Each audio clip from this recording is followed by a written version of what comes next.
Hey friends, I don't know if this is gonna be a terrible sound because I've got a fan on because it's really hot here.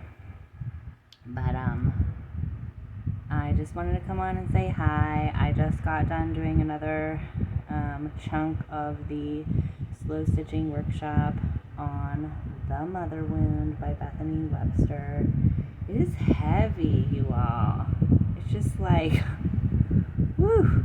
I don't know why I do know why. I've always been the one to get drawn towards the heavy stuff. My first workshop was on grief, and this one's on the mother wound. It's like slow stitch on like the seasons or like spring or something. But you know, that's not me, and that's okay. Does anybody have a way to not make a total complete knot of embroidery thread? I really like embroidery thread, how it looks, but I hate doing this part. I can't do it. I just make a huge knot every time. Anybody else, can you tell me how to do this? Oh. Alright, so how are you all doing? Like I said, I've just got done with a chunk of that, so I'm kind of drained, but I'm excited because I was avoiding it, and I wasn't like completely avoiding it because I was working on that podcast, which, here's the kicker, the audio didn't work on the podcast, so the entire thing has to be scrapped, which is a bummer in a sense because I think it was like a really cool conversation, but whatever, it is what it is, and I know that the next one is not, well, I shouldn't put that on it. I just feel like the next one's not going to be as cool. But I'm trying to just be like, I'm glad I had that conversation with a really cool person, and that was a neat opportunity, and it doesn't matter if it was recorded or if anybody else ever hears it. I can't do it, it won't work. Help, please, guys. I know you probably don't care if I can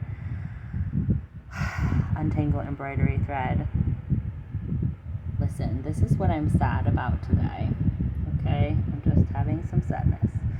I went to chaperone my kid's field trip, and he's in 5th grade.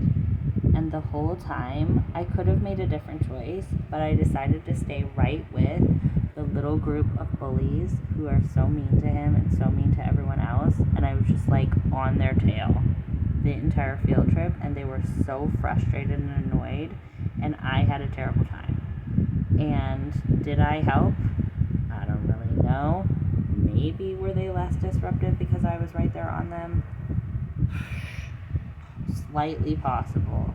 Maybe did I just drive them nuts and make myself have a terrible time? Probably that's what happened. What is that about, you all? It's like I felt like I had to do this, and I could not. I know I just could tell the whole time, like, why are you doing this? You're making this worse. But they were just, I just am so mad at them for the way that they treat my kid and the way that they treat everyone else. And I just didn't want them to get away with it while I was there. But I just made myself have a terrible time, and I think probably my kid was annoyed. Oy, oy, oy. What is life? I also have been doing that in the neighborhood, trying to control the way this one kid treats everybody. I just want these kids to know, like, you can say no to this behavior, you know? But I don't know if it's actually just not smart and not helping. But I'm trying to have less judgment for myself, but it just feels like it, like, really made this whole day hard. And I'm not sure if it made anything better. So, you know, if we do something and it makes things better, that feels a little bit worth it. But I'm not sure it did anything good or taught anybody anything. Yikes. What is life? How are y'all doing? What's been going on in your life?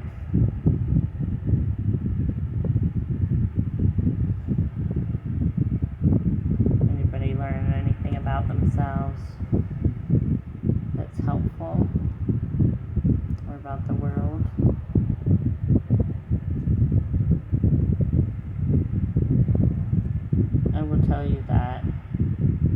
when it's the school year and I have a lot of work to do and I feel like that's all I do, I feel sad and like, I just wish I had more free time. And then in summer, when I have lots of free time, I'm like, what am I doing? Which, I'm making projects for myself with my slow stitching and my YouTube and my workshops and the podcast and the practice coaching for my coach training thing.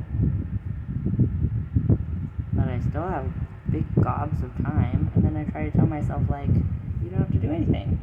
What are you trying to prove? You have the money to pay your bills. It's no problem if you do nothing. I think that patriarchy stuff has really gotten under our skin. It makes us think we have to be doing something impressive all of the time. My friend, she's also a single parent who shares custody of her kids, and I ask her what she does, and she says she cleans and organizes. It's like, okay, I can do some of that, but I'm not really a cleaning obsessed person. Not that she is. I'm not saying she's doing anything wrong. I think it's great how she's handling it. Whatever makes things work for you. But I just don't really like to clean that much. I mean, I did do some organizing and cleaning. Last night I did a little bit more, but I don't like to do it for like a lot of time. And I've read like 2 books already. I think I've only been off work for like a week and a half.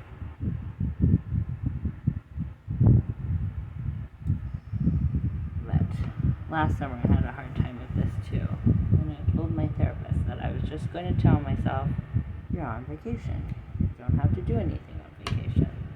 Just be on vacation. And what do people do on vacation? They can do nothing. They can lie on the couch and eat chips and watch a show, which is what I did this afternoon. I mean, I did something today. I was at that field trip for 4 hours, and then I came home and ate lunch, and then I went back to the field trip. I mean, not back to the school, and volunteered for field day.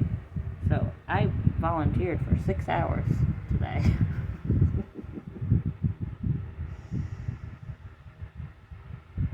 And then I went and picked up my kid's medicine and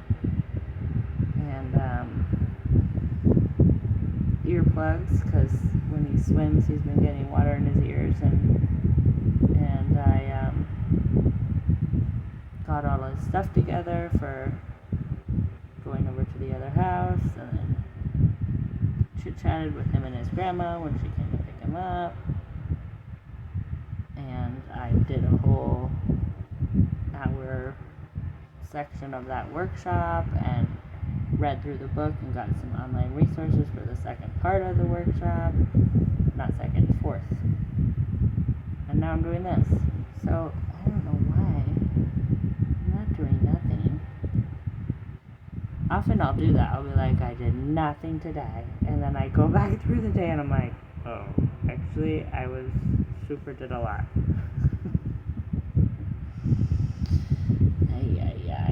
And what does it mean? Why did the patriarchy do such a good job convincing me that I needed to do something? I really want to put this over this, but at the same time, I really like how it looks colorful. I keep wanting to do something with that little scrap of lace. I need to figure out something. Sorry, I needed an itching break. I have bug bites everywhere. There must be a spider living in my bed, which always creeps me out.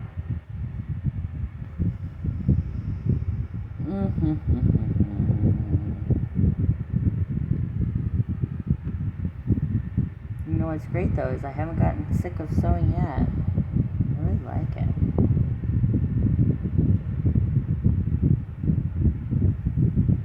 It does make me just feel purposeful. Isn't that little blue nice? That was like a little child's button-up shirt. I had a shirt like that when I was in junior high. We had school uniforms. I loved it so much. A little Oxford blue.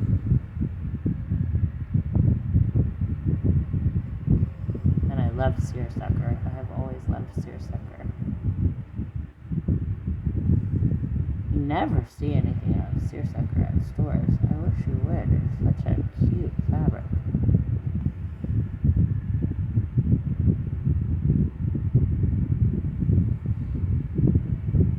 So yeah, what are you all up to? Oops, I sewed right through that lace.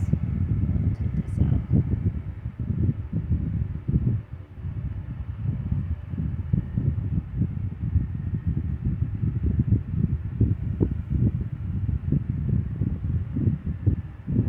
For those of you all who haven't heard me talk about it, this is a little baby quilt that my grandma made.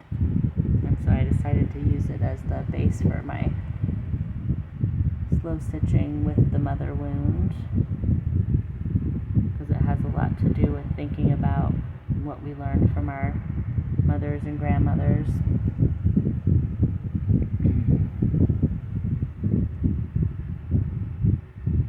And I think it's turning out pretty cute. And then these little ruffles are from my great grandma's two little like chiffon aprons that my great grandma made. And you know what I thought I might do with the with that material is I saw these things, you maybe have seen them on Etsy, and they take like clothing scraps and make a quilt square out of them from, you know, someone who's passed away. And I thought, oh, that's a cute idea. I don't know any fancy like quilt square patterns, but I was thinking I'd go to the library and get like a quilting a beginner's quilting book and see if there's like a little, like I know there's like log cabin, there's like wedding ring, you know, those are kind of complicated. So I was thinking if there's like a basic one, and then I could do, you do just one square and then you put it in a picture frame, because I'll never wear those aprons. I don't wear aprons anyways, but I super am not going to wear like a chiffon apron. But I was thinking I could make a quilt square out of them, a couple, and to frame. I could give one to my mom and one to my sister and one to my kid and my nieces and my mom's cousin, who's like a real genealogist. She's learned so much, and it was her grandma, and maybe my cousins and their kids. I don't know how many. There's just these two. I could make it kind of small, and then everyone can have a little piece of, I think her name was Verna Story. I don't know what her maiden name was. She was a real quilter, actually, and she made pies apparently every Sunday. And my aunt loved her lemon meringue pie, which, you know, I love lemon meringue and lemon bars, but I'm vegan now and I don't eat eggs anymore, and there's like no real vegan way to make lemon bars. Lemon bars are so good, aren't they? Okay, where are we at here? I think I need to tie a knot here.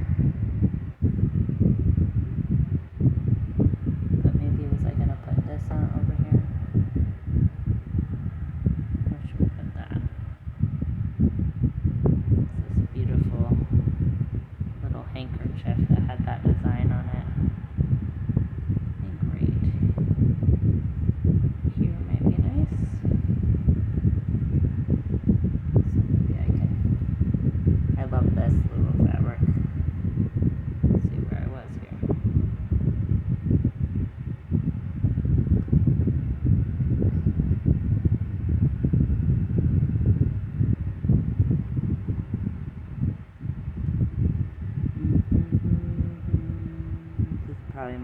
part of flow stitching, is just sort of fiddling with it and seeing what I like. It's the creative energy part.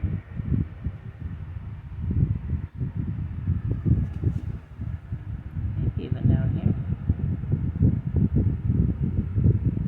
If you were here, I could ask you.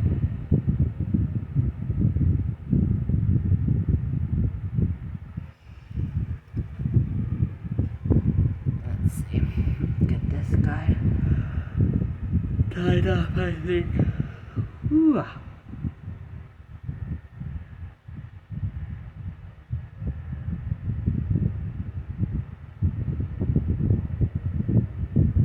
Did I already mention I'm sorry if the sound is bad? I have this fan on me because it's 100 degrees here. I tried to do the workshop without the fan on, and then I was just angry because it was so hot.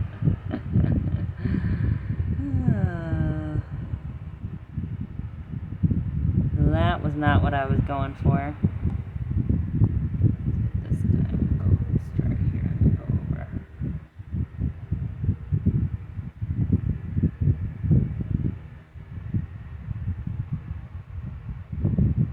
Yeah, I love my cousin who's, she must be in her 80s, who's never met, and we met via the Ancestry.com. I did my DNA. Have you all done that? So interesting. I love that stuff. And she reached out to me and said, hey, we're related. How are we related? And it turns out she's my mom's cousin. And my aunt knew her and was in touch with her, but my mom hadn't been. I mean, they, of course, knew each other growing up. And she is like one of my favorite people now. Like I said, we've never met. She lives in California, and she doesn't want to get on the phone or the Zoom or anything. But she emails with me, and she sends me and my kid beautiful, really thoughtful, generous presents. And she is one of the most fascinating people I have ever known. We are like total kindred spirits. And she's so fun and interesting. She has lived such an amazing life. She got divorced and was a single parent like me, but a lot harder because it was, 50 years ago. And she went back to school and became a doctor. Isn't that awesome? I respect her so much. And she has written several books, children's books, and she's just so interesting, knows so much. She's gotten totally into this genealogy thing. She's learned a ton about our ancestry, including that we have some African ancestry, and that's mostly why she was trying to reach out to me, is because she's trying to find more DNA information that can link us and guide us to where that specific piece came from, because they haven't been able to track it, but sadly it was probably some sort of non-consensual situation, rape situation with someone who was in slavery, but she's trying to find more connections around that, and so reached out to me, and through me I was able to reach out to my cousin whose dad is my mom's brother, and he did the test. I don't think my mom's done it, but he sure enough did have the African ancestry as well, and so it helped her to sort of pinpoint what side of the family it came from, and I have it too, so it comes from, definitely comes from her father's my mom's dad's brother. So we share the same, it's her grandma is my great grandma, and that's who these aprons come by. That was a long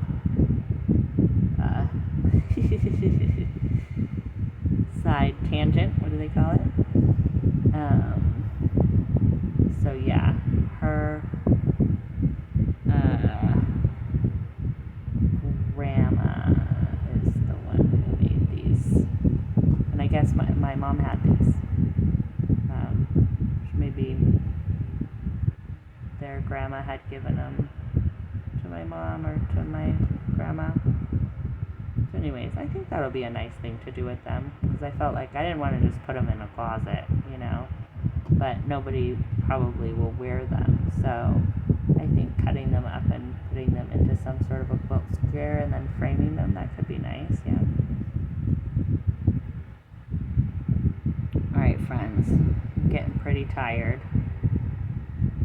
I think I will tie this off and say good night, and that I am sending you lots of love and hope everyone is gentle with themselves. And if you have that voice that asks you, what have you done today? Tell me what you say to that voice, and how you sort of undo that patriarchy, capitalism thing that we're supposed to always be doing. I don't know about you, but I sure never saw my mom or my grandma sit down and relax.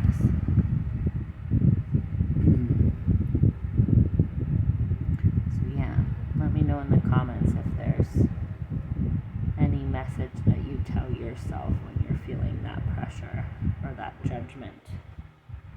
And know that I am here with you, trying to release that guilt. In that Mother Wound book, she says so clearly, the guilt is created as a form of control. Woo! It's heavy. Heavy stuff. Alright, my friends. Sending you lots of love, and I will see you again soon.